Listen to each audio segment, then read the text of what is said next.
सबसे पहले तो बच्चों एक पॉइंट है जिसको हम बोलते हैं रेट, है ना। रेट आपने सुना होगा कई जगह पर, है ना, कि किसी चीज के चेंज होने का रेट क्या होता है ना, उस पर हम बात करेंगे। और इसी रेट को हम ग्राफ से कनेक्ट करेंगे, इसी रेट को हम लोग डिफरेंशिएशन से कनेक्ट करेंगे और छोटी छोटी बातों को समझेंगे। क्योंकि ये जो ग्राफ वाला पोर्शन है ये सीधे सीधे बच्चों काइनेमेटिक्स में यानी कि मोशन इन स्ट्रेट लाइन में यूज होता है, ठीक है। तो यहीं से स्टार्ट करते हैं बच्चों। सबसे पहले मान लीजिए मैंने बोला कि हमें रेट फाइंड करना है ना, हमें क्या फाइंड करना है, रेट फाइंड करना है। अब इसका मतलब क्या होता है, जैसे मान लो बच्चों कि y आपको एक फंक्शन दे रखा है ना, y कुछ भी हो सकता है। और ये जो y है ये बच्चों x पर डिपेंड कर रहा है। ये y किस पर डिपेंड कर रहा है, x पर डिपेंड कर रहा है ना। जो y है वो किस पर डिपेंड कर रहा है, x पर डिपेंड कर रहा है। जैसे मान लीजिए आपको बोला गया कि y बराबर एक्स स्क्वायर है, इसका मतलब क्या है कि अगर आप x को चेंज करोगे तो y भी चेंज होगा, आप अगर x को बदलोगे तो y भी बदलेगा, है ना। तो इसको हम बोलते हैं y x पर डिपेंड कर रहा है। अब y x पर किसी भी तरीके से डिपेंड कर सकता है, यानी कि वो फंक्शन कुछ भी हो सकता है। अब देखो होता क्या है बच्चों, जब मैं x को चेंज करूंगा तो y चेंज होगा, है ना। अब मान लीजिए मैंने बोला कि भाई यहां पर x में कितना चेंज किया है और y में कितना चेंज हुआ है। तो एक छोटी सी बात बताते हैं, समझना जरा। जैसे मान लो बच्चों कि x की इनिशियल वैल्यू आपको गिवन है 2। मान लो बच्चों x की इनिशियल वैल्यू आपको कितनी गिवन है, 2। और मैंने बोला x में एक छोटा सा चेंज कर दो। क्या कर दो, x में एक छोटा सा चेंज कर दो। और चेंज इतना छोटा होना चाहिए, इतना छोटा होना चाहिए कि वो लगे ही ना कि कोई चेंज हुआ है। यानी कि मान लो बच्चों x की जो फाइनल वैल्यू है वो हो गई 2 पॉइंट। आप जरा इसे देखो एक बार, मान लो x की जो फाइनल वैल्यू है वो मान लो ये हो गई, ठीक है। x की इनिशियल वैल्यू बच्चों कितनी है, 2। और x की अगर आप फाइनल वैल्यू देखोगे तो वो हो गई 2.0000, खूब सारे जीरो लगा के और आखिर में 1 लगा दिया। अब मुझे एक बात बताओ, x में जो चेंज आपको दिखाई दे रहा है वो कितना है, बताओ भाई। x की इनिशियल वैल्यू 2 है x की फाइनल वैल्यू इतनी है, तो x में चेंज कितना दिखाई दे रहा है, क्या आप मुझे बता सकते हो कि x में चेंज कितना होगा। तो सर अगर हम लिखें चेंज इन x, तो बच्चों x में जो चेंज होगा वो बहुत छोटा है। अगर आप यहां देखोगे तो x में जो चेंज है वो बहुत छोटा है। आप जरा फाइनल माइनस इनिशियल करो, फाइनल जो x की वैल्यू है उसमें से बेटा इनिशियल वाली माइनस करो, बताओ मुझे कितना आ रहा है। अगर मैं x में चेंज फाइंड करूं तो मतलब मुझे क्या करना चाहिए, x की फाइनल वैल्यू माइनस x की इनिशियल वैल्यू। तो बेटा इसमें से इसको माइनस करोगे तो यहां पर देखो क्या आएगा।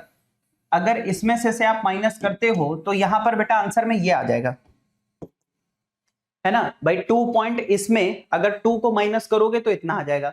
अब मुझे एक बात बताओ, ये जो वैल्यू आपके सामने आ रही है यानी कि 0 पॉइंट इतना, ये जो वैल्यू आ रही है, बताओ ये वैल्यू बहुत छोटी है कि बहुत बड़ी है, बताइए बच्चों। ये जो चेंज आपके सामने आ रहा है ये चेंज बहुत छोटा है कि बहुत बड़ा है, जल्दी से बताओ। ये जो चेंज आपको दिखाई दे रहा है, एक्स में जो चेंज आपको दिखाई दे रहा है, बताइए चेंज इन एक्स, एक्स में जो आपको चेंज दिखाई दे रहा है वो चेंज बहुत छोटा है या बहुत बड़ा है, फटाफट बताइए मुझे।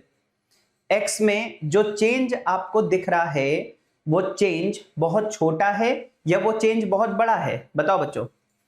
तो यार एकदम साफ साफ दिखाई दे रहा है ये चेंज बहुत छोटा है।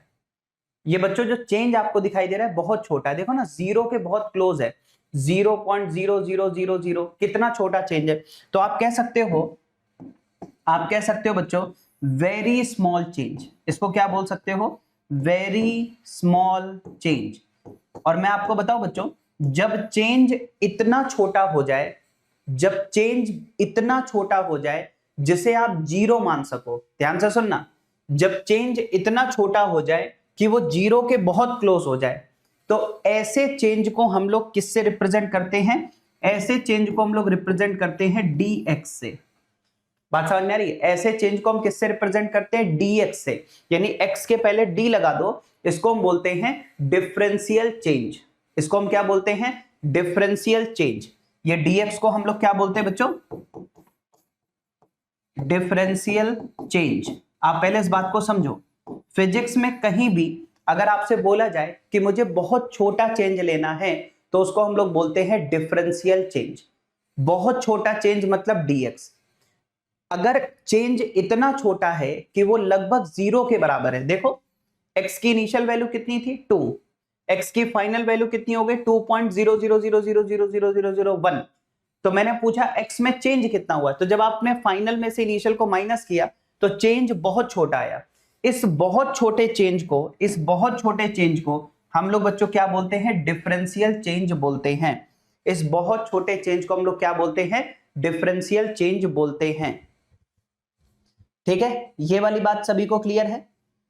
बोलो बच्चों, इस बहुत छोटे चेंज को हम लोग क्या बोलते हैं, डिफरेंशियल चेंज बोलते हैं। तो याद रखिएगा, फिजिक्स में मैं कभी भी बोलूं कि भाई मुझे एक्स में बहुत छोटा चेंज चाहिए, सभी बच्चे इस बात को समझें। अगर मैं आपसे कभी भी आगे बोलूं कि मुझे बहुत छोटा चेंज चाहिए, तो स्मॉल चेंज का मतलब होता है डिफरेंशियल चेंज। ठीक है, तो डिफरेंशियल चेंज कभी भी आ जाए मतलब इतना छोटा चेंज जो 0 के बहुत क्लोज है, इतना छोटा चेंज जो 0 के बहुत क्लोज है, उसे हम क्या बोलते हैं, डिफरेंशियल चेंज, है ना।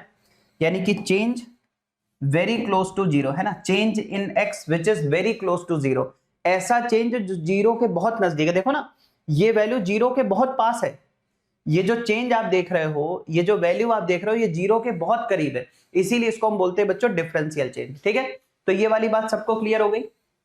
हाँ जी बच्चों, अब हम बात करेंगे रेट की, है ना। अब रेट देखो कैसे समझना है।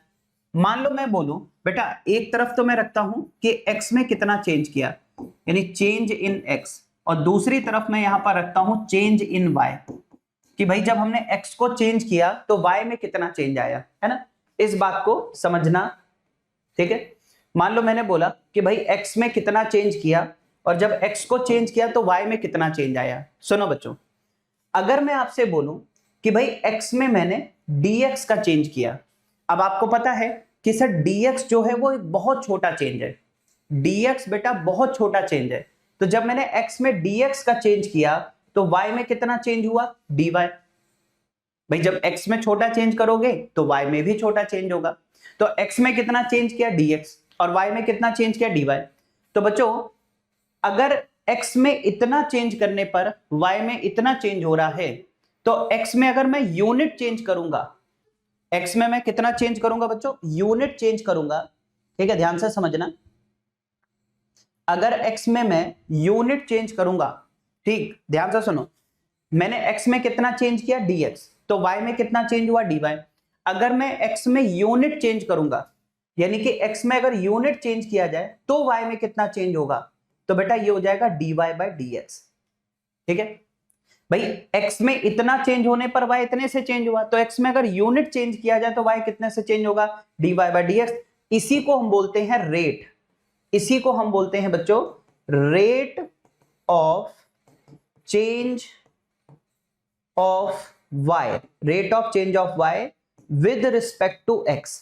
यानी कि बच्चों x के रिस्पेक्ट में y के चेंज होने का रेट क्या है ना, इसको हम क्या बोलते हैं, x के रिस्पेक्ट में y के चेंज होने का रेट क्या है ना, यानी कि rate of change of y with respect to x।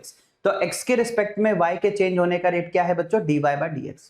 जैसे मान लो कि यहां पर हमारे पास y एक्सिस है, और यहां पर मान लीजिए बच्चों ये हमारे पास x एक्सिस है। ठीक है, तो ये हमारे पास क्या हो गया, y एक्सिस, और ये हो गई x एक्सिस, और इनके बीच में मान लो बच्चों यहां पर एक ग्राफ है, y और x के बीच में ग्राफ मान लीजिए ऐसा है। अब मैंने आपको क्या बोला था, x में सबसे छोटा चेंज क्या हो सकता है, dx, और y में छोटा से छोटा चेंज क्या हो सकता है, dy।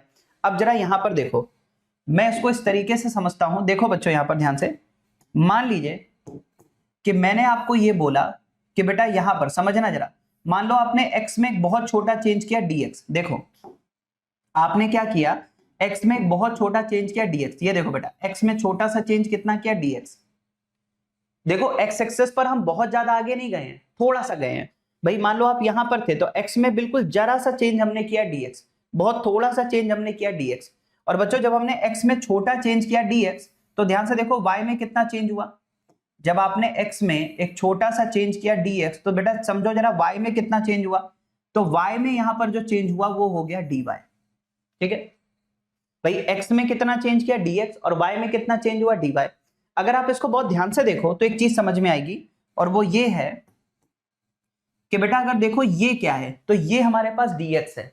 ध्यान से देखो बेटा, x में छोटा चेंज कितना है dx, तो बताओ जरा x कितने से चेंज हुआ है dx से, तो ये तो हो गया dx।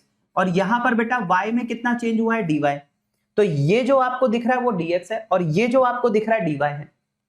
और बच्चों अभी ये बताओ, जब हम लोगों ने थोड़ी देर पहले पढ़ा था कि y के चेंज होने का रेट, तो y के चेंज होने का रेट क्या था dy बाय dx, y के चेंज होने का रेट क्या था dy बाय dx।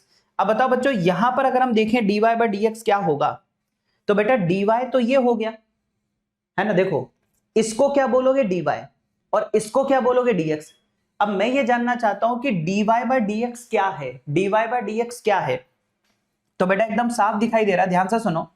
अगर मैं आपसे ये बोलूं, सुनना ध्यान से, अगर मैं आपसे ये बोलूं कि भैया इन दोनों पॉइंट को ज्वाइन करती हुई एक लाइन ड्रॉ कर दो, ये दोनों पॉइंट बहुत पास पास हैं, तो इनको ज्वाइन करती हुई एक लाइन यहां पर ड्रॉ कर दो। मतलब ऐसा समझ लो कि इस पॉइंट को टच करती हुई एक लाइन ड्रॉ करनी है, जिसको आप टेंजेंट भी बोल सकते हो। तो अगर मैं इस पॉइंट को टच करती हुई एक लाइन ड्रॉ कर दूं, अगर मैं इस पॉइंट को टच करती हुई एक लाइन ऐसे ड्रॉ कर दूं, बेटा देखो अगर मैं दोनों पॉइंट को टच करती हुई एक लाइन ऐसे ड्रॉ कर दूं, तो इस लाइन को ध्यान से देखो बेटा, है ना, इस चीज को मैं अलग से दिखाता हूं, ये चीज है ना बेटा, इसको मैं अलग से आपको दिखाता हूं। यहां पर इस छोटी सी चीज को मैं अलग से दिखा रहा हूं। देखो ये यहां पर क्या है बेटा dx है, ये यहां पर क्या है बच्चों dy है, और ये वो लाइन हो गई, ये वो लाइन है, ये लाइन आपको दिख रही है, और ये लाइन मान लो बच्चों x के साथ थीटा एंगल बना रही है, ये लाइन मान लो x के साथ थीटा एंगल बना रही है। अब हम सब जानते हैं कि भाई अगर मैं tan थीटा फाइंड करूंगा, तो tan थीटा क्या होता है बच्चों परपेंडिकुलर अपॉन बेस, है ना, आपने tan थीटा सुना होगा, क्या होता है परपेंडिकुलर अपॉन बेस। तो बेटा परपेंडिकुलर यहां पर क्या है वो है dy, और बेस यहां पर क्या है dx है। परपेंडिकुलर क्या है dy है और बेस क्या है dx है, यानी कि बच्चों tan थीटा जो आ रहा है वही dy बाय dx है। धीरे धीरे सेट करो ये सारी चीजों को दिमाग में। सबसे पहले सर dy बाय dx क्या था रेट, dy बाय dx का मतलब क्या था सर y के चेंज होने का रेट, dy बाय dx क्या था y के चेंज होने का रेट, और वो यहां पर किसके बराबर आ रहा है सर, वो tan थीटा के बराबर आ रहा है। y के चेंज होने का रेट किसके बराबर आ रहा है tan थीटा के इक्वल आ रहा है ना। और tan थीटा क्या है, ये जो टेंजेंट है ना बच्चों, ये टेंजेंट x एक्सिस के साथ कितना एंगल बना रही है थीटा, ये जो टेंजेंट है वो x के साथ कितना एंगल बना रही थीटा, तो उसका tan ले लोगे तो वो dy बाय dx के इक्वल हो जाएगा। अभी तो बहुत छोटी छोटी बातें सीखनी है, देखते रहो। पहले सबसे पहले ये बताओ dy बाय dx क्या है, तो सर dy बाय dx का मतलब होता है रेट, y के चेंज होने का रेट, dy बाय dx का मतलब होता है y के चेंज होने का रेट, और वो यहां पर किसके बराबर है tan थीटा के इक्वल है। ठीक है, इतनी बात अपने को समझ में आती है। इनको समझो बच्चों, इनको रटने की कोशिश मत करना, इनमें छोटी छोटी बारीक बातें उनको समझने की कोशिश करो कि सर x में छोटा चेंज कितना था dx, y में छोटा चेंज कितना था dy, और dy बाय dx क्या है tan थीटा के इक्वल है ना। तो किसी भी पॉइंट पर अगर मुझे y के चेंज होने का रेट फाइंड करना है तो उसे मैं tan थीटा के साथ इक्वेट कर सकता हूं। मैं बोलूं जैसे मान लो बच्चों मैंने बोला कि यहां पर x है यहां पर y है, ठीक है, और मान लो बच्चों यहां पर एक ग्राफ ये है, मान लीजिए ग्राफ 1, और एक ग्राफ आपको ये मिल रहा है ग्राफ 2, ठीक है। अब इन दोनों ग्राफ को देखो और मुझे बताओ कि y के चेंज होने का रेट आपको कहां पर ज्यादा मिल रहा है, y के चेंज होने का रेट आपको कहां पर ज्यादा मिल रहा है। तो इसको कैसे देखेंगे सर, देखो हमें एक बात पता है कि y के चेंज होने का जो रेट होता है x के रिस्पेक्ट में वो tan थीटा के इक्वल होता है। ध्यान से समझना बच्चों, x के रिस्पेक्ट में y के चेंज होने का जो रेट होता है वो tan थीटा के साथ इक्वल होता है। हाँ सर बिल्कुल होता है। दूसरी बात, थीटा जितना ज्यादा tan थीटा उतना ज्यादा होगा, और tan थीटा जितना ज्यादा होगा बेटा dy बाय dx भी उतना ज्यादा होगा। इसका मतलब क्या है कि जो ग्राफ x एक्सिस से ज्यादा एंगल बनाएगा बेटा संभालना जरा, बड़ा इंपॉर्टेंट बात है, जो ग्राफ एक्स एक्सिस से ज्यादा एंगल बनाएगा उसका रेट भी ज्यादा होगा। ठीक है, इसका मतलब क्या हुआ, अगर हम यहां पर चेक करें तो बेटा ग्राफ 1 कितना एंगल बना रहा है, θ1, और ग्राफ 2 कितना एंगल बना रहा है, θ2। बताओ ज्यादा एंगल कौन बना रहा है, बताइए बच्चों, ज्यादा एंगल पर कौन सा ग्राफ दिखाई दे रहा है? तो एकदम साफ साफ दिखाई दे रहा है θ2 की वैल्यू बेटा ज्यादा है, और अगर θ2 की वैल्यू ज्यादा है तो जो एक्स एक्सिस से ज्यादा एंगल बनाएगा उसमें रेट भी ज्यादा होगा। इसका मतलब क्या है सर, कि हम कह सकते हैं tan थीटा की वैल्यू 2 के लिए ज्यादा होगी 1 के कंपैरिजन में, और जिसका बेटा tan थीटा ज्यादा होगा उसी का dy बाय dx भी ज्यादा होगा, उसी का dy बाय dx भी ज्यादा होगा। तो dy बाय dx की वैल्यू 2 के लिए ग्रेटर होगी 1 के कंपैरिजन में। अब इसमें एक छोटी सी बात समझो बच्चों, इस चीज को मैं थोड़ा अलग तरह से समझता हूं। देखो मेरा तरीका क्या है, मैं आपसे क्या बोल रहा हूं कि अगर एक्स एक्सिस से एंगल ज्यादा है, बेटा संभालना, अगर एक्स एक्सिस से एंगल ज्यादा है यानी कि वो वाई के उतना ज्यादा करीब होगा। सोचो एक्स एक्सिस से जैसे जैसे एंगल बढ़ाते जाओगे जो ग्राफ है वो वाई एक्सिस के उतना ज्यादा पैरेलल होता जाएगा। बोलो भाई, क्या ये बात समझ में आ रही है? मैं आपसे क्या पूछ रहा हूं, आप एक्स एक्सिस से जितना ज्यादा एंगल बनाते जाओगे वाई के उतना पैरेलल होते जाओगे। Is it clear? बोलो भाई, मैं आपसे क्या बोल रहा हूं, एक्स एक्सिस से जितना ज्यादा एंगल बनाओगे वाई के उतना ज्यादा पैरेलल होते जाओगे, मतलब वाई के ज्यादा पैरेलल होगे। ठीक है, इसका मतलब यह हुआ बच्चों कि ग्राफ वाई एक्सिस के जितना ज्यादा पैरेलल होगा रेट उतना ज्यादा होगा। क्या हम ये बोल सकते हैं? यानी कि ग्राफ वाई एक्सिस के जितना ज्यादा पैरेलल होगा रेट उतना ज्यादा होगा। तो बेटा समझना ध्यान से, ये जो dy बाय dx है ना, ये पॉजिटिव भी हो सकता है नेगेटिव भी हो सकता है, लेकिन अगर मैं इसकी केवल वैल्यू की बात करूं, ना मुझे पॉजिटिव से मतलब है ना मुझे नेगेटिव से मतलब है, मैं सिर्फ इसकी वैल्यू देखना चाहता हूं। ठीक है ना बेटा, ना मुझे पॉजिटिव से मतलब है ना मुझे नेगेटिव से मतलब है, मैं सिर्फ इसकी वैल्यू देखना चाहता हूं। तो बेटा देखो, mod of dy by dx की बात कर रहे हैं, किसकी बात कर रहे हैं, mod of dy by dx। तो सुनो, अगर y इंक्रीज हो रहा है तो मॉड हमें क्या बताएगा, इंक्रीज होने का रेट, और अगर y डिक्रीज हो रहा है तो मॉड हमें बताएगा उसके डिक्रीज होने का रेट। तो कुल मिला के हमें केवल इससे मतलब है कि वो अगर बढ़ रहा है तो बढ़ने का रेट, कम हो रहा है तो कम होने का रेट। बेटा जो मॉड है ना, ये mod of dy by dx, ये कब ज्यादा होगा, ध्यान से सुनना। ठीक है, ये ज्यादा कब होगा,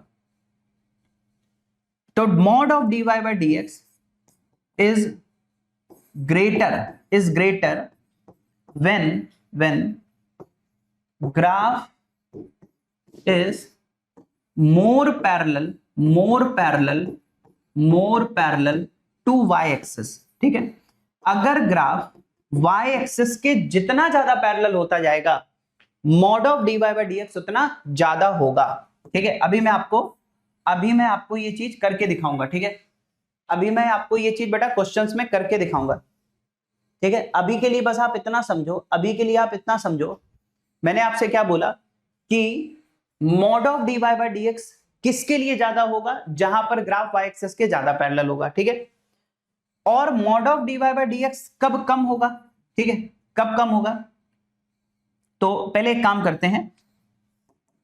करते हैं, इसके साथ कुछ एग्जांपल्स आपको ऐड करके दिखाते हैं। देखो बेटा, ठीक है, समझना जरा, देखो बेटा कुछ एग्जांपल्स के थ्रू, जैसे यहां पर देखो, मान लो मेरे पास एक ग्राफ है 1, एक ग्राफ है ये 2, और एक ग्राफ है 3। यहां पर ये y एक्सिस है, ये x एक्सिस है। सबसे पहले सभी बच्चे ये बताएं कौन सा ग्राफ y एक्सिस के ज्यादा पैरेलल है। बताओ बच्चों, कौन सा ग्राफ y एक्सिस के ज्यादा पैरेलल है। ये y एक्सिस है, कौन सा ग्राफ y एक्सिस के ज्यादा पैरेलल है, जल्दी से बताइए। Which graph is more parallel to y axis? बोलो भाई, which graph is more parallel to y axis? 1 2 3, सबसे ज्यादा पैरेलल कौन सा दिख रहा है? बिल्कुल सही आंसर है।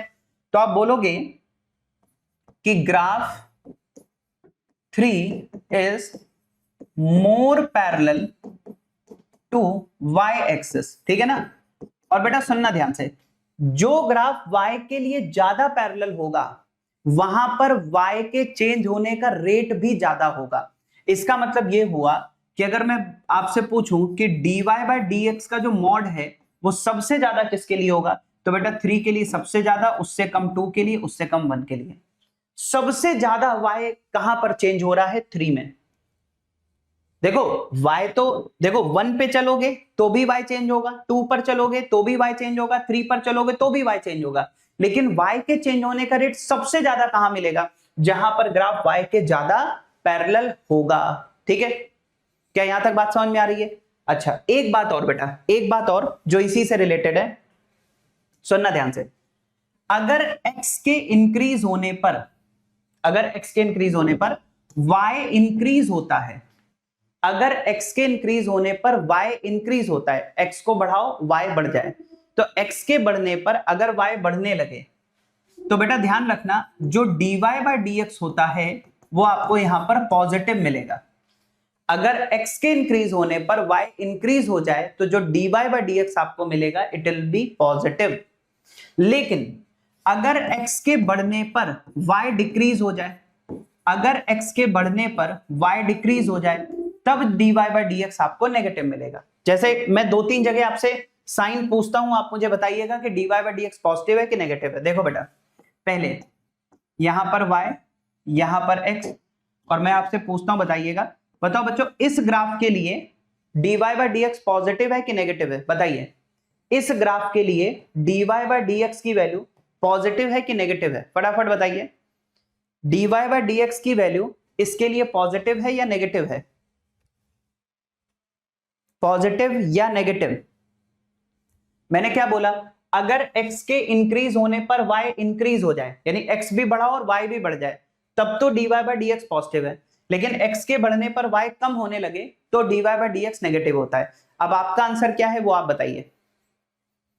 बहुत बढ़िया, बहुत बढ़िया, बहुत बढ़िया। कई बच्चों का आंसर है नेगेटिव, बिल्कुल सही आंसर है बच्चों। क्यों? देखो, इस ग्राफ को देख के एकदम साफ साफ समझ में आ रहा है क्या कि सर x बढ़ा रहे हैं तो y कम हो रहा है। देखो ना, ग्राफ पे चल के देखो, जैसे जैसे ग्राफ पे आगे बढ़ोगे साफ साफ समझ में आ रहा है कि x के बढ़ने पर y कम हो रहा है।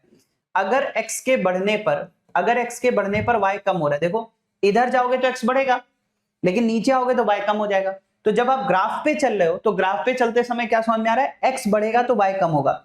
और बेटा अगर y डिक्रीज हो रहा है तो dy बाय dx क्या होगा, नेगेटिव होगा। बिल्कुल सही आंसर है। इसका आंसर और दे दो, यहां पर ये x है, यहां पर ये y है, और बेटा ग्राफ यहां पर कुछ ऐसा है। बताइए बच्चों, इस ग्राफ के लिए dy बाय dx क्या होगा, बोलो। इस ग्राफ के लिए dy बाय dx क्या होगा, इस ग्राफ के लिए dy बाय dx क्या होगा? बिल्कुल सही आंसर है, पॉजिटिव होगा। क्यों? क्योंकि सर देखो, अगर हम इस ग्राफ पे चल करके देखें तो जैसे जैसे इस ग्राफ पे हम चलेंगे तो x के बढ़ने पर y इंक्रीज हो रहा है, x के इंक्रीज होने पर y इंक्रीज हो रहा है। इसका मतलब जो dy बाय dx है बेटा वो यहां पर पॉजिटिव होगा। x के इंक्रीज होने पर y इंक्रीज हो रहा है, मतलब dy बाय dx बच्चों यहां पर पॉजिटिव होगा। तो देखो अब हमें बच्चों छोटी छोटी चीजें समझ में आ रही हैं। एक तो हमें साइन समझ में आ गया, कहां पर पॉजिटिव कहां पर नेगेटिव। दूसरा हमें यह समझ में आ गया कि ग्राफ जितना ज्यादा y के पैरेलल होगा रेट उतना ज्यादा होगा। ग्राफ जितना ज्यादा पैरेलल होगा रेट उतना ज्यादा होगा। ठीक है, अब बेटा इन दोनों बातों को मिलाते हैं और एक बढ़िया सी चीज निकालते हैं। ठीक है, देखो इधर, जैसे मान लो एक ग्राफ है मेरे पास, यहां पर बेटा x है और यहां पर y है। ठीक है, एक ग्राफ मैं एक्सप्लेन कर रहा हूं, दूसरा मैं आपसे पूछूंगा। ठीक है, ध्यान से देखो बेटा, और ये जो ग्राफ है वो कुछ ऐसा है, ये वाला ग्राफ बच्चों कुछ ऐसा है। सबसे पहले इस ग्राफ को देख करके बताओ कि x के इंक्रीज होने पर y इंक्रीज हो रहा है या डिक्रीज हो रहा है, बताइए। मेरा पहला पॉइंट है, इस ग्राफ को देख करके बताओ कि x के इंक्रीज होने पर y इंक्रीज हो रहा है या डिक्रीज हो रहा है, बताइए। x के इंक्रीज होने पर y इंक्रीज हो रहा है या डिक्रीज हो रहा है, एकदम साफ साफ दिख रहा है। x बढ़ाओगे तो y बढ़ेगा। और बेटा अगर दोनों बढ़ रहे हैं तो क्या dy बाय dx पॉजिटिव होगा, बोलो बच्चों। अगर x के बढ़ने पर y बढ़ रहा है तो dy बाय dx पॉजिटिव होगा। तो सर एक बात तो समझ में आ गई कि x के बढ़ने पर y बढ़ रहा है ना।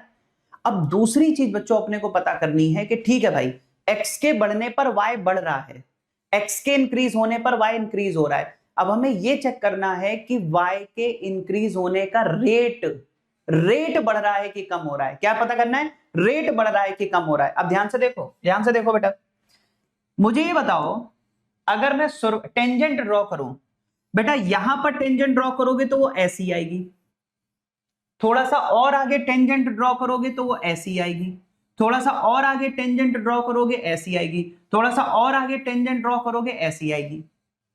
बताओ जैसे जैसे आगे बढ़ रहे हैं ग्राफ में, बताओ बच्चों ये जो टेंजेंट है वो y एक्सिस के साथ पैरेलल होती जा रही है या परपेंडिकुलर होती जा रही है? बहुत ध्यान से आंसर देख के बताना। बोलो, मैं कह रहा हूं जैसे जैसे आगे बढ़ रहे हैं टेंजेंट क्या होती जा रही है? y के पैरेलल होती जा रही है या y के परपेंडिकुलर होती जा रही है? बोलो बोलो बोलो बोलो। पहले टेंजेंट ऐसी, फिर ऐसी, फिर ऐसी, फिर ऐसी। बताओ y एक्सिस के साथ वो क्या होती जा रही है? y एक्सिस के साथ क्या होती जा रही है? ऐसे, फिर ऐसे, फिर ऐसे, फिर ऐसे। क्या ये y के साथ पैरेलल होती जा रही है? बोलो भाई, क्या ये y के साथ पैरेलल होती जा रही है? बोलो बोलो बोलो। हाँ सर, बिल्कुल y के साथ पैरेलल होती जा रही है। ग्राफ धीरे धीरे y के पैरेलल होता जा रहा है। आप देखो इस ग्राफ को फील करो, पहले ऐसा है, फिर ऐसा हुआ, फिर ऐसा हुआ, फिर ऐसा हुआ, तो ये ग्राफ बेटा y के पैरेलल होता जा रहा है। यानी कि दूसरा जो पॉइंट है वो है, हम कह सकते हैं कि ग्राफ y एक्सिस के, मैं वैसे ही लिख दे रहा हूं जैसे मैं समझा रहा हूं, है ना, तो ग्राफ y एक्सिस के पैरेलल होता जा रहा है, पैरेलल होता जा रहा है। ठीक है, और बेटा जरा सोचो, अगर ग्राफ y एक्सिस के पैरेलल होता जा रहा है तो आपको मैंने क्या सिखाया था? ग्राफ y के जितना ज्यादा पैरेलल होगा रेट उतना ज्यादा होगा। यानी कि हम क्या बोलेंगे कि सर ग्राफ पैरेलल होता जा रहा है यानी कि रेट बढ़ रहा है। रेट बढ़ने का मतलब क्या है? dy बाय dx का जो मॉड है वो बढ़ रहा है, dy बाय dx का जो मॉड है वो बढ़ रहा है। इसका मतलब क्या हुआ बच्चों? इस पूरी बात को अगर हम एक साथ समराइज करें तो क्या है? x के बढ़ने पर y बढ़ रहा है और उसके बढ़ने का रेट भी बढ़ रहा है। बोलो बच्चों, क्या बोलोगे इसको? इसको आप बोलोगे कि x के इंक्रीज होने पर y इंक्रीज हो रहा है और y के इंक्रीज होने का रेट, यानी rate of increase of y के इंक्रीज होने का रेट वो भी बढ़ रहा है। मतलब कि x के बढ़ने पर y भी बढ़ रहा है और y के बढ़ने का रेट भी बढ़ता जा रहा है। क्या हमें दोनों बातें समझ में आ रही है? रेट भी बढ़ रहा है और y भी बढ़ रहा है, y भी बढ़ रहा है और y के बढ़ने का रेट भी बढ़ता जा रहा है। ठीक है ना बच्चों? तो ये बहुत इंपॉर्टेंट बात है, ये बहुत इंपॉर्टेंट बात है, ये चीजें हमें फिजिक्स में आनी चाहिए। ठीक, अब एक ग्राफ मैं आपको दे रहा हूं और आपको मुझे इसी तरह से बताना है। पहले तो ये बताना है कि y बढ़ रहा है कि कम हो रहा है, फिर आप मुझे बताओगे उसके बढ़ने का या कम होने का रेट बढ़ रहा है कि कम हो रहा है। ठीक है, चलिए एक क्वेश्चन मैं आपको दे रहा हूं, करके दिखाओ। ये लो बच्चों, यहां पर x है, यहां पर y है और ग्राफ यहां पर बेटा ऐसा है। तो ग्राफ पे जैसे जैसे हम आगे बढ़ेंगे ना, क्या समझ में आ रहा है कि x के इंक्रीज होने पर y इंक्रीज हो रहा है ना? क्या समझ में आ रहा है? इसको देख के समझ में आ रहा है कि x के इंक्रीज होने पर y इंक्रीज हो रहा है। x बढ़ रहा है तो y भी बढ़ रहा है। हाँ सर बिल्कुल। और अगर दोनों बढ़ रहे हैं, एक के बढ़ने पर दूसरा बढ़ रहा है, तो dy बाय dx का अगर कोई साइन पूछता तो वो पॉजिटिव होता। अगर dy बाय dx का कोई साइन पूछता तो वो पॉजिटिव होता। ये पहली बात है। ठीक है, चलो पॉइंट नंबर 2, सबसे इंपॉर्टेंट बात बेटा ध्यान से सुनना, रेट पता करना है। रेट कैसे पता करेंगे? ये देखो कि ग्राफ y के पैरेलल होता जा रहा है कि परपेंडिकुलर होता जा रहा है। चेक करो चेक करो चेक करो, ग्राफ y के पैरेलल होता जा रहा है कि परपेंडिकुलर होता जा रहा है। देखो पहले ग्राफ ऐसा है, फिर ग्राफ ऐसा है, फिर ग्राफ ऐसा हुआ, फिर ग्राफ ऐसा हुआ, फिर ग्राफ ऐसा हुआ। बताओ बच्चों, ग्राफ पैरेलल होता जा रहा है कि परपेंडिकुलर होता जा रहा है y एक्सिस के रिस्पेक्ट में? तो y एक्सिस के रिस्पेक्ट में पहले ऐसा है, फिर ऐसा हुआ, फिर ऐसा हुआ, फिर ऐसा हुआ, फिर ऐसा हुआ। देखो ऐसा, फिर ऐसा, फिर ऐसा, फिर ऐसा। बताओ बच्चों, y एक्सिस के रिस्पेक्ट में क्या ये परपेंडिकुलर होता जा रहा है? चेक करो चेक करो चेक करो, क्या y एक्सिस के रिस्पेक्ट में ये परपेंडिकुलर होता जा रहा है? यस और नो? y एक्सिस के रिस्पेक्ट में ग्राफ कैसा होता जा रहा है, परपेंडिकुलर होता जा रहा है। और अगर y एक्सिस के रिस्पेक्ट में ग्राफ परपेंडिकुलर होता जा रहा है ना, मतलब हम क्या कहेंगे, y एक्सिस के रेस्पेक्ट में ग्राफ परपेंडिकुलर होता जा रहा है, ठीक है। और बेटा अगर ग्राफ y एक्सिस के रिस्पेक्ट में परपेंडिकुलर होता जा रहा है, तो मैंने आपको क्या कहा था, ग्राफ y के पैरेलल अगर होगा तो रेट ज्यादा होगा, यानी ग्राफ अगर परपेंडिकुलर होता चला जा रहा है तो रेट कम होता जा रहा है। तो मतलब आप बोलोगे रेट डिक्रीज कर रहा है, mod of dy by dx decrease कर रहा है।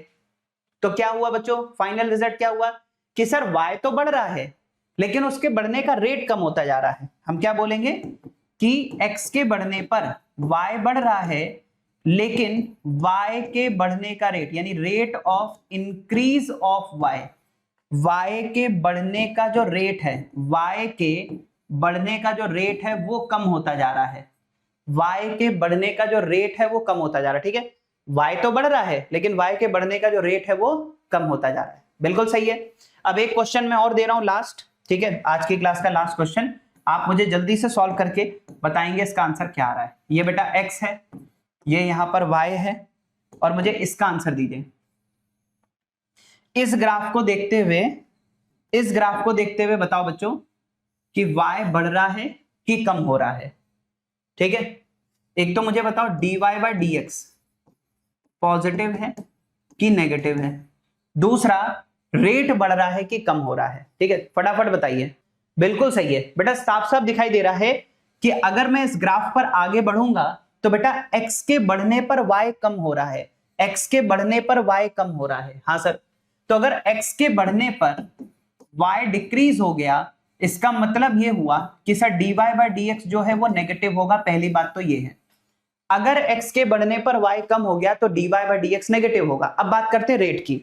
सर रेट को समझने के लिए हमें क्या करना पड़ेगा, देखो बेटा ग्राफ में टेंजेंट ड्रॉ करो, पहले टेंजेंट ऐसी होगी, फिर टेंजेंट ऐसी होगी, फिर टेंजेंट ऐसी होगी, फिर टेंजेंट ऐसी होगी। ध्यान से देखो, y एक्सिस के रिस्पेक्ट में क्या ये टेंजेंट बेटा परपेंडिकुलर होती जा रही है, y एक्सिस के देखो पहले पैरेलल है, फिर परपेंडिकुलर है, फिर और परपेंडिकुलर हुई, तो y के रिस्पेक्ट में ग्राफ परपेंडिकुलर होता जा रहा है। देखो y एक्सिस के रिस्पेक्ट में ग्राफ परपेंडिकुलर होता जा रहा है, y एक्सिस के रिस्पेक्ट में ग्राफ परपेंडिकुलर होता जा रहा है, इसका मतलब रेट कम हो रहा है।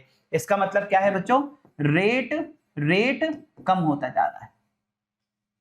तो हम क्या बोलेंगे कि सर x के बढ़ने पर y डिक्रीज कर रहा है और rate of decrease of y, यानी y के डिक्रीज होने का रेट भी कम होता है, तो y भी डिक्रीज कर रहा है और उसके डिक्रीज होने का रेट भी कम होता जा रहा है। बिल्कुल सही आंसर है, ठीक है। अब बेटा पता है, जब आप अभी मोशन इन स्ट्रेट लाइन आगे के लेक्चर्स आएंगे तो उसमें आप देखोगे ये सीधे सीधे काम आता है, सीधे सीधे काम आता है। जैसे मैं आपको बताता हूं, देखो मान लो मैंने लिखा कि वेलोसिटी v बराबर dx बाई dt, अभी तो मैं इसको यूज नहीं करना है, जस्ट मैं ऐसे ही बता रहा हूं आपको। मान लो आ गया वेलोसिटी v बराबर dx बाई dt और ग्राफ यहां पर है x और t के बीच में, ग्राफ यहां पर है x और t के बीच में, और ग्राफ कुछ ऐसा है, मान लो x और t के बीच में ग्राफ ऐसा है।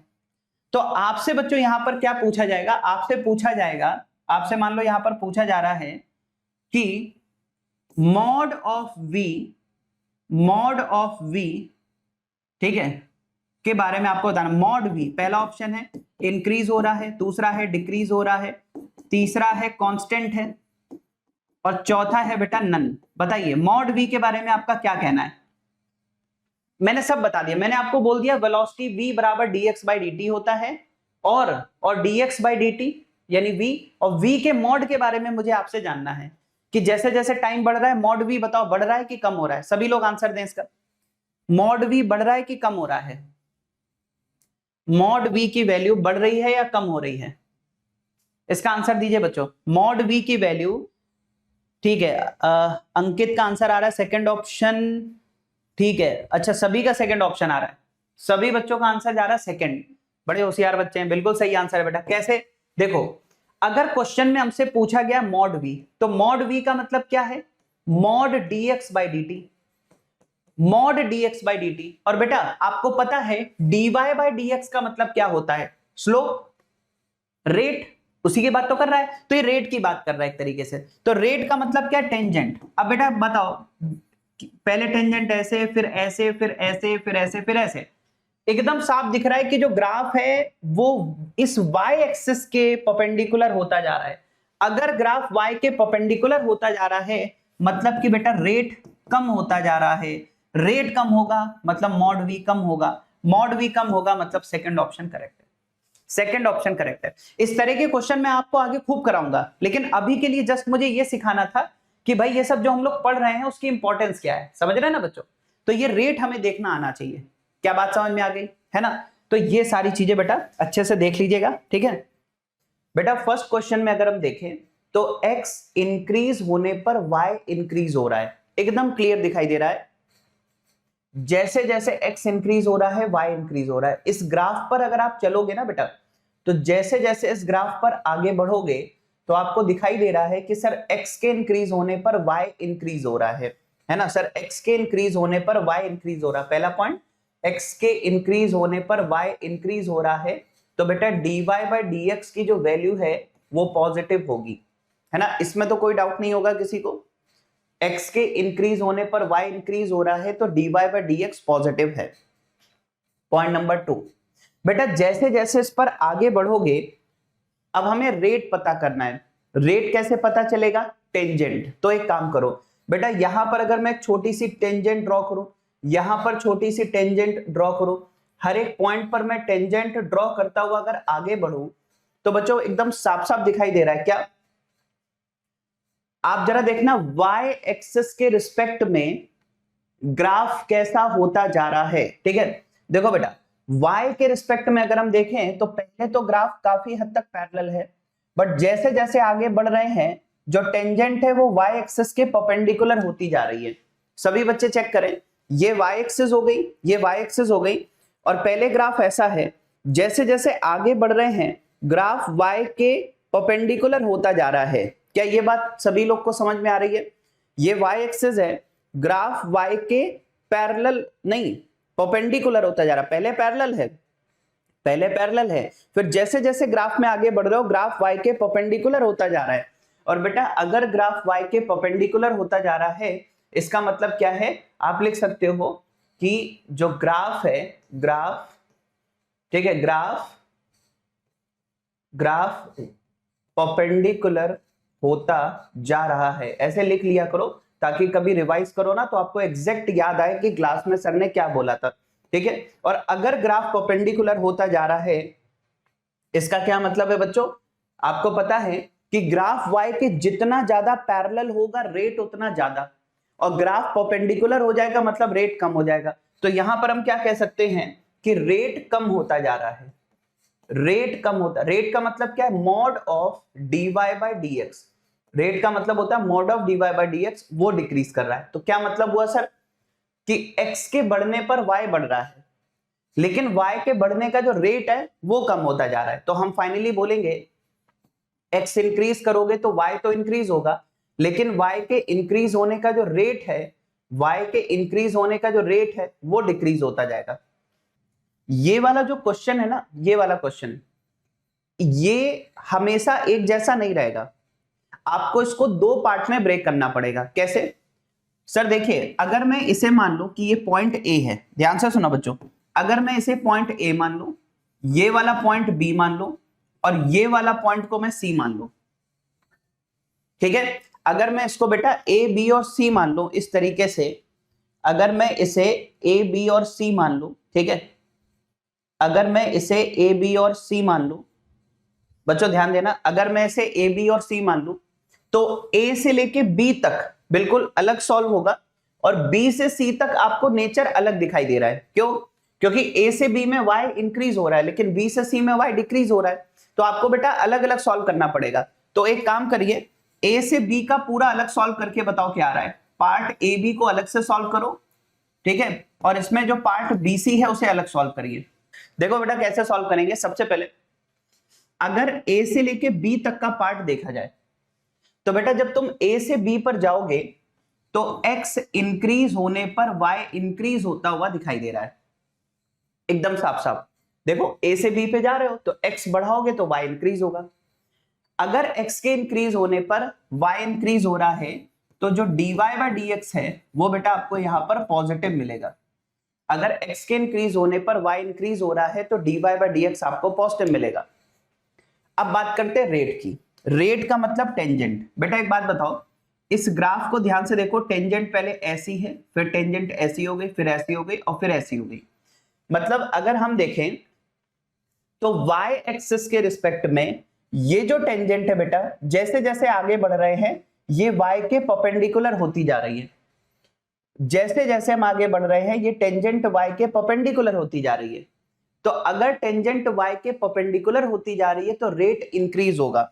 अगर टेंजेंट y के परपेंडिकुलर होती जा रही है तो बेटा रेट डिक्रीज होगा, है ना। मैंने क्या बोला था, ग्राफ जितना पैरेलल रेट उतना ज्यादा, और ग्राफ y के जितना परपेंडिकुलर रेट उतना कम। तो हम क्या बोलेंगे, टेंजेंट y के परपेंडिकुलर होती जा रही है तो रेट डिक्रीज करेगा, रेट कम होता जाएगा। तो फाइनली हमारा आंसर क्या होगा बेटा, हमारा आंसर होगा कि x के इंक्रीज होने पर y तो इंक्रीज हो रहा है बट उसके इंक्रीज होने का रेट कम होता जा रहा है। अब बच्चों पार्ट BC, इसे भी आप लोग जरा ट्राई करो यहां से आता। तो बेटा B से C में अगर हम आगे बढ़े, B से C में आगे बढ़े तो क्या समझ में आ रहा है कि सर x के इंक्रीज होने पर, देखो बेटा B से C में आओगे तो y डिक्रीज हो रहा है, और अगर y डिक्रीज हो रहा है तो dy बाय dx यहां पर क्या हो जाएगा, नेगेटिव। चेक करो, B से C में आने पर y डिक्रीज हो रहा है तो dy बाय dx क्या होगा, नेगेटिव। एक और बात बच्चों, एक और बात, अगर dy बाय dx नेगेटिव है तो ये तो हमें समझ में आ गया। अब बात करते हैं रेट। बेटा रेट अगर समझोगे तो जरा देखो, यहां पर टेंजेंट ऐसे, फिर और आगे टेंजेंट ऐसी होती जा रही है। अब आप लोग एक काम करो, y के रिस्पेक्ट में समझो। बेटा y के रिस्पेक्ट में जो टेंजेंट पहले ऐसे है, फिर वो ऐसे, फिर वो ऐसे, फिर वो ऐसे, फिर ऐसे, मतलब इस ग्राफ को अगर आप देखोगे तो ये बेटा y के पैरेलल होता जा रहा है। ग्राफ ऐसे से ऐसा होने में y के पैरेलल होता जा रहा है, यानी कि बेटा रेट बढ़ रहा है, रेट बढ़ रहा है। तो हम क्या बोलेंगे बच्चों, हम यहां पर ये बोलेंगे कि x के इंक्रीज होने पर y डिक्रीज हो रहा है, लेकिन y के डिक्रीज होने का जो रेट है, y के डिक्रीज होने का जो रेट है वो बढ़ रहा है। फिर से सुनो ध्यान से, x इंक्रीज होने पर y डिक्रीज हो रहा है, ये बिल्कुल सही है, लेकिन y के डिक्रीज होने का जो रेट है वो बढ़ता जा रहा है। बात समझ में आ गई। तो ये दो हो गए। अब बेटा ये तीसरा जो क्वेश्चन है, सभी लोग इसको सॉल्व करके आंसर बताएं। ये तीसरे क्वेश्चन का आंसर सभी लोग बताएं, और ये नोट भी कर लेना, इतना ये सब नोट कर लेना, ठीक है। अच्छा, इसका कंप्लीट आंसर कैसे दोगे, आप ये बोलोगे कि सर शुरुआत में अगर हम देखें तो y इंक्रीज हो रहा था और उसके बाद y डिक्रीज होने लगा, ठीक है। जब y इंक्रीज हो रहा है तो उसके इंक्रीज होने का रेट डिक्रीज हो रहा था, और जब y डिक्रीज हो रहा था तो उसके डिक्रीज होने का रेट बढ़ रहा था। मतलब यहां पर रेट कम होता गया, यहां पर रेट बढ़ने लगा। बच्चे जो थर्ड है, अगर आप बहुत ध्यान से देखो तो इसमें आपको एक स्ट्रेट लाइन दिखाई दे रही है। ये जो थर्ड है इसमें एकदम क्लियर हमें स्ट्रेट लाइन दिख रही है, तो उसके हिसाब से आंसर दीजिएगा। देखो पहले समझो, अगर आप x को इंक्रीज करोगे तो y डिक्रीज होगा, बिल्कुल सही है। अगर आप x को इंक्रीज करोगे तो y डिक्रीज होगा, है ना। x के बढ़ने पर y कम हो रहा है, और y अगर कम होता जा रहा है तो dy बाय dx नेगेटिव होगा। अगर x के बढ़ने पर y डिक्रीज कर रहा है तो dy बाय dx नेगेटिव होगा। अब इंपॉर्टेंट बात है रेट। बेटा एक बात बताओ, ये स्ट्रेट लाइन है ना, सोचो थोड़ा दिमाग लगाओ, स्ट्रेट लाइन है। अगर ये स्ट्रेट लाइन है तो जितना एंगल ये यहां पर बना रही होगी, मान लो थीटा, उतना ही एंगल ये यहां पर भी बना रही होगी थीटा, उतना ही एंगल यहां पर भी बना रही होगी थीटा, और उतना ही एंगल यहां पर भी बना रही होगी थीटा। स्ट्रेट लाइन की यही तो खास बात है कि वो हर पॉइंट पर सेम एंगल बनाएगी। यहां यहां यहां यहां हर पॉइंट पर इक्वल एंगल है। देखो कर्व और स्ट्रेट लाइन में यही डिफरेंस है। अगर कर्व होगा तो एंगल चेंज होगा, कर्व होगा तो एंगल चेंज होगा, लेकिन अगर स्ट्रेट लाइन है तो एंगल चेंज नहीं होगा। क्या ये बात समझ में आ रही? जैसे ये पेन है, पेन क्या है? कि स्ट्रेट लाइन है, तो बेटा जितना एंगल यहां बना रहा है उतना ही एंगल यहां बना रहा है, उतना ही एंगल यहां बना रहा है। तो स्ट्रेट लाइन में एंगल कांस्टेंट रहता है। अगर स्ट्रेट लाइन है तो बेटा थीटा यहां पर कांस्टेंट रहेगा, और अगर थीटा कांस्टेंट है यानी कि ये स्ट्रेट लाइन y एक्सिस से जितना पहले पैरेलल है उतना ही बाद में भी पैरेलल है, क्योंकि एंगल तो चेंज ही नहीं हो रहा है। भाई देखो, अगर एंगल बढ़ जाता या एंगल कम हो जाता तो हम कहते कि हाँ पहले ज्यादा पैरेलल फिर बाद में कम पैरेलल, ये बातें तो हम तब करते। जब स्ट्रेट लाइन है, एंगल चेंज ही नहीं हो रहा है, तो बेटा रेट भी कांस्टेंट रहेगा, रेट भी कांस्टेंट रहेगा। यानी कि हम कह सकते हैं बच्चों कि dy बाय dx नेगेटिव है, इसका मतलब क्या है? y डिक्रीज हो रहा है, लेकिन उसके डिक्रीज होने का रेट कांस्टेंट है। क्या बोलोगे बच्चों? आप यहां पर बोलोगे कि x के इंक्रीज होने पर y डिक्रीज हो रहा है, और उसके डिक्रीज होने का जो रेट है बच्चों वो यहां पर कांस्टेंट है, उसके डिक्रीज होने का जो रेट है वो यहां पर कांस्टेंट है। क्या सभी को क्लियर है? क्या सभी को क्लियर है रेट वाला पॉइंट, है ना? अब बेटा लास्ट ये वाला आंसर बता दो मुझे, इसका आंसर बताओ सभी लोग, फोर्थ का। बेटा फोर्थ में ज्यादा कुछ करना ही नहीं है, मैं आपको बताता हूं, फोर्थ में ज्यादा कुछ करना ही नहीं है। देखो इसमें क्या करना है, ध्यान से सुनो बेटा, साफ साफ दिखाई दे रहा है कि x को तुम कितना भी इंक्रीज कर लो y कांस्टेंट है, y तो चेंज ही नहीं हो रहा है ना भाई। y ध्यान से देखो, y तो चेंज ही नहीं हो रहा है, y जितना पहले उतना ही बाद में, उतना ही और बाद में, उतना ही और बाद में, तो y तो यहां पर चेंज हो नहीं रहा है, यानी कि y यहां पर कांस्टेंट है। और बेटा जब y कांस्टेंट है, y चेंज ही नहीं हो रहा है, तो बेटा चेंज होने का रेट तो जीरो हो जाएगा ना। अगर y कांस्टेंट है, अगर y कांस्टेंट है तो चेंज नहीं हो रहा है, और जब चेंज हो नहीं रहा है तो उसके चेंज होने का रेट क्या होगा? जीरो। यानी कि बेटा y कांस्टेंट है, और जब कांस्टेंट है तो रेट की बात ही नहीं करेंगे। भाई रेट कब आता है? जब वो चेंज हो रहा हो, जब वो चेंज हो ही नहीं रहा है तो रेट की कोई बात करेंगे नहीं। तो y कांस्टेंट है, इसका मतलब y के चेंज होने का रेट क्या हो गया? जीरो हो गया। बताइए बच्चों, क्या आप लोग के आंसर यही थे? ये 4 क्वेश्चन कल मैंने बेटा होमवर्क में दिए थे आपको, है ना? अब मैं कुछ और क्वेश्चन अभी आपको दूंगा जो हम लोग साथ साथ प्रैक्टिस करेंगे। देखो अगर हमने ये ग्राफ वाली चीज पे खूब अच्छी कमांड कर ली ना, हमें दिखना चाहिए बेटा कि क्वेश्चन में हमें दिखना चाहिए इंक्रीज हो रहा है, डिक्रीज हो रहा है या कांस्टेंट है। अगर इंक्रीज या डिक्रीज हो रहा है तो उसका रेट क्या हो रहा है, रेट बढ़ रहा है कि रेट कम हो रहा है, ये एकदम क्लैरिटी से हमें दिखना चाहिए।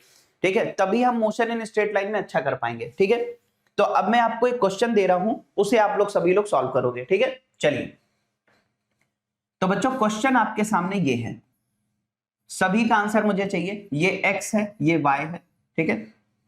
और बच्चों यहां पर देखो ग्राफ कुछ ऐसा है, ये ऐसा, और फिर इस पॉइंट के बाद बच्चों ये ऐसा हो गया, ठीक है, ऐसा है, ये ऐसा दिखाई दे रहा है, ये ऐसा है ना।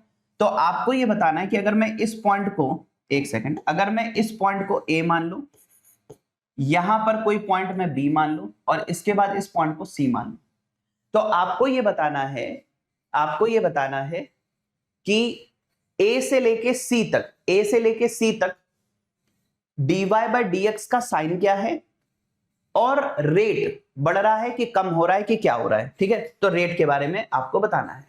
तो सबसे पहले आपको बताना है dy बाय dx पॉजिटिव होगा कि नेगेटिव होगा, और दूसरा रेट के बारे में आपको बताना है कि रेट बढ़ रहा है कि कम हो रहा है। ठीक है, फटाफट आंसर दीजिए अपना। सबसे पहले हमें करना क्या है सर, देखिए अगर आपने इसको 2 पार्ट में डिवाइड किया है तो जरा सुनिए, एक चीज तो हमें एकदम साफ समझ में आ रही है कि A से लेके C तक अगर आप जाते हो, है ना, बीच में कहीं ब्रेक ना लो, लगातार A से C तक चलते रहो, तो बेटा x के बढ़ने पर y बढ़ रहा है, लगातार बढ़ रहा है, y कंटिन्यूअसली इंक्रीज हो रहा है। यहां से देखो y इंक्रीज हो रहा है, इंक्रीज हो रहा है, इंक्रीज हो रहा है, इंक्रीज हो रहा है, इंक्रीज हो रहा है, लगातार इंक्रीज हो रहा है।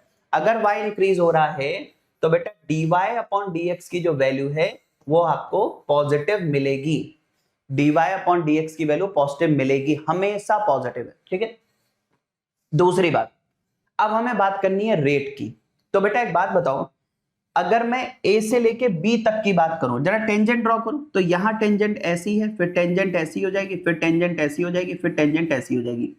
तो A से लेके B तक अगर हम देखें तो ए से बी जाने पर क्या हो रहा है, टेंजेंट वाई एक्सिस के पैरेलल होती जा रही है। ए से लेके बी तक जो टेंजेंट है बेटा वो वाई एक्सिस के पैरेलल होती जा रही है। प्लीज ध्यान से देखिए, टेंजेंट वाई के पैरेलल होती जा रही है। इसका मतलब क्या है कि ए से लेकर के और बी तक अगर हम देखें तो रेट बढ़ रहा है, रेट बढ़ रहा है।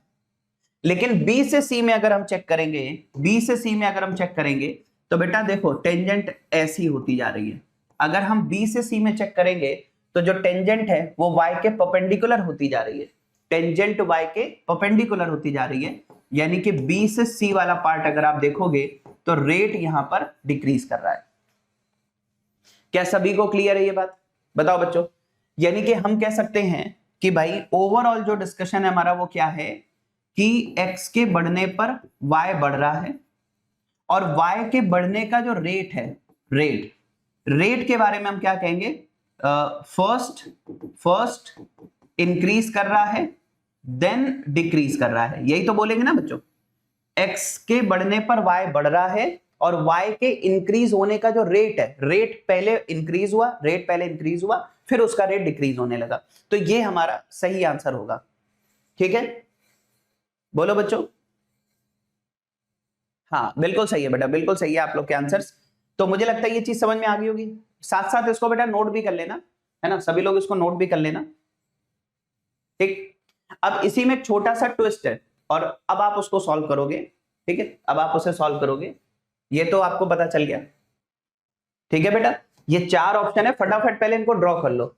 ये फर्स्ट ऑप्शन है, ये सेकंड ऑप्शन है, ये थर्ड ऑप्शन है और ये फोर्थ ऑप्शन है। आपको बताना है कि करेक्ट ऑप्शन कौन सा है इस पर्टिकुलर रेट के लिए। अगर dy बाय dx की वैल्यू p है तो आपको बताना है इनमें से करेक्ट ऑप्शन क्या है। ठीक है, चलिए, बढ़िया क्वेश्चन है बेटा, मजा आ जाएगा, है ना।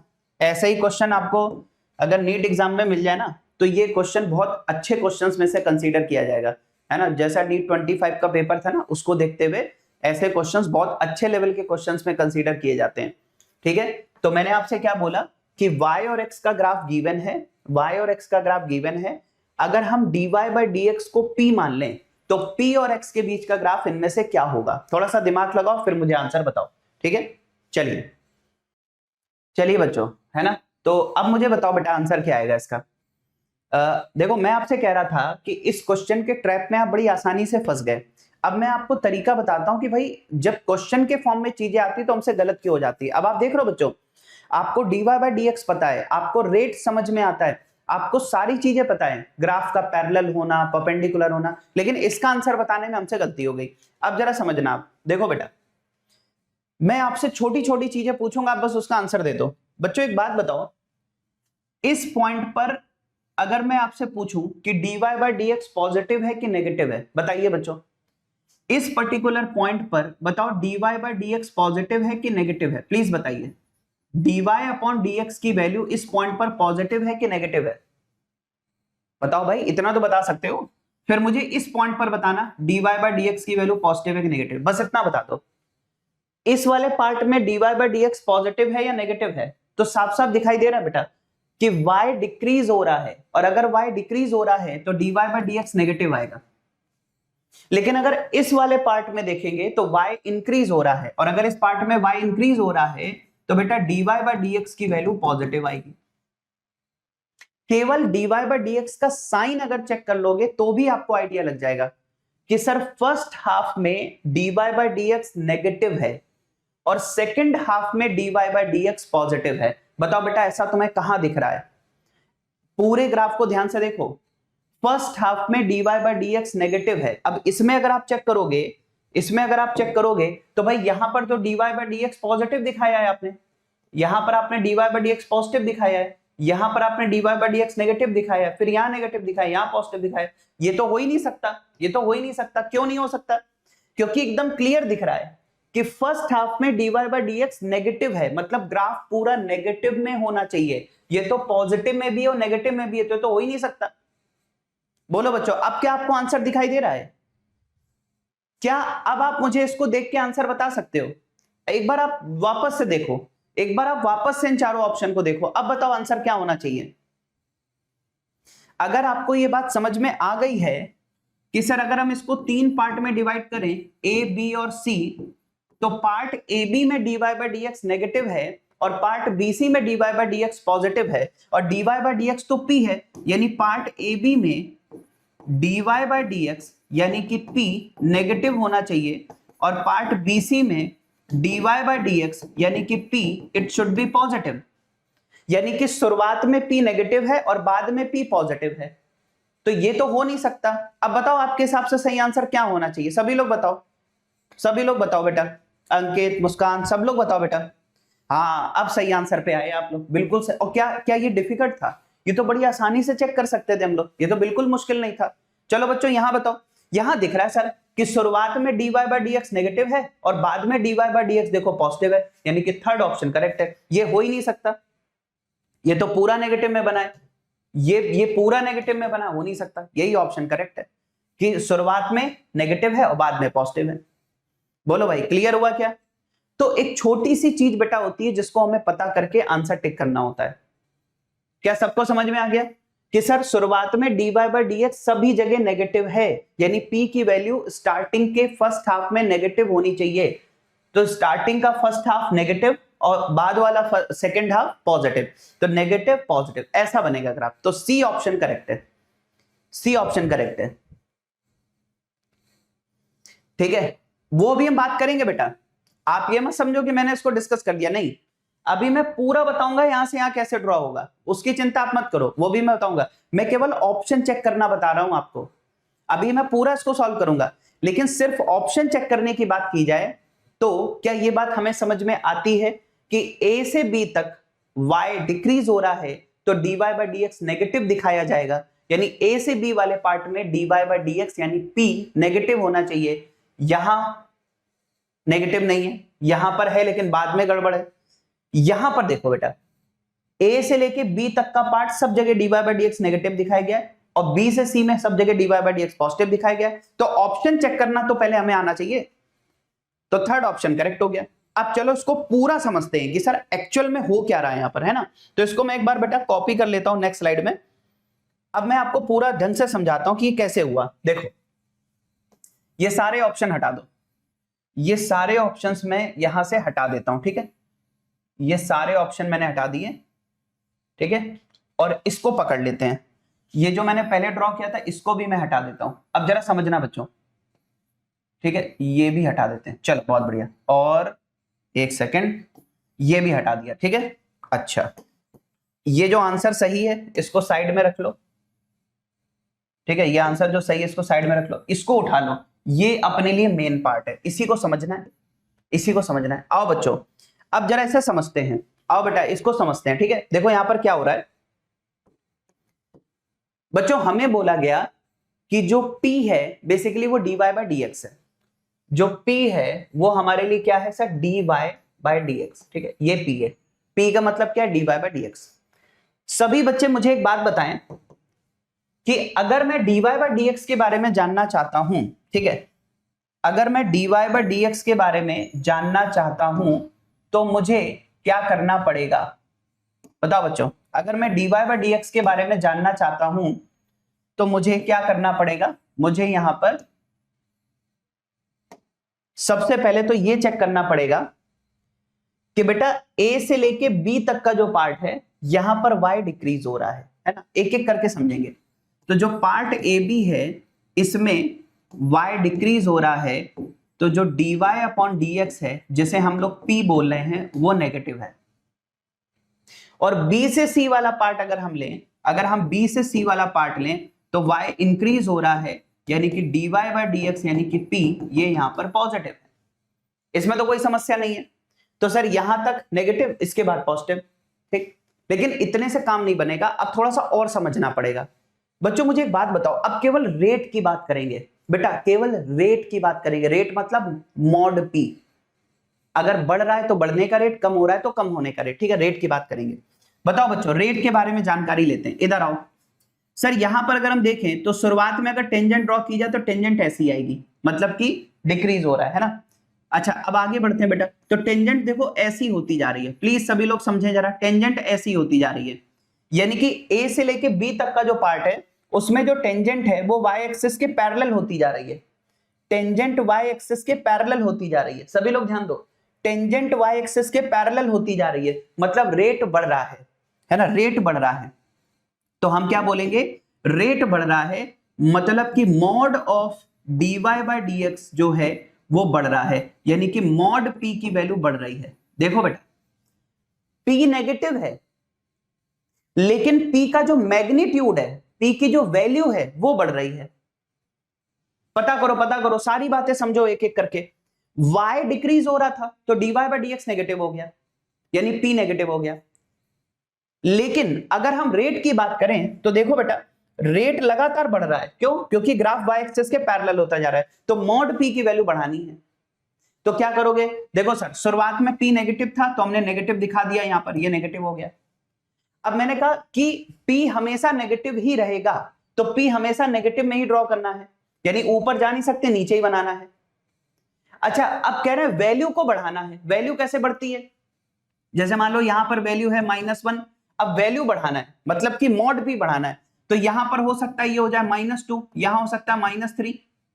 तो मैग्नीट्यूड देखें तो 1 से बढ़ के 2, फिर 3, फिर 4, मतलब मैग्नीट्यूड बढ़ाना है, मतलब ओरिजिन से दूर जाना है, मैग्नीट्यूड बढ़ाना है, p का मैग्नीट्यूड बढ़ाना है, मतलब ये जो ओरिजिन है इससे दूर जाना है, नीचे ले जाना है ग्राफ।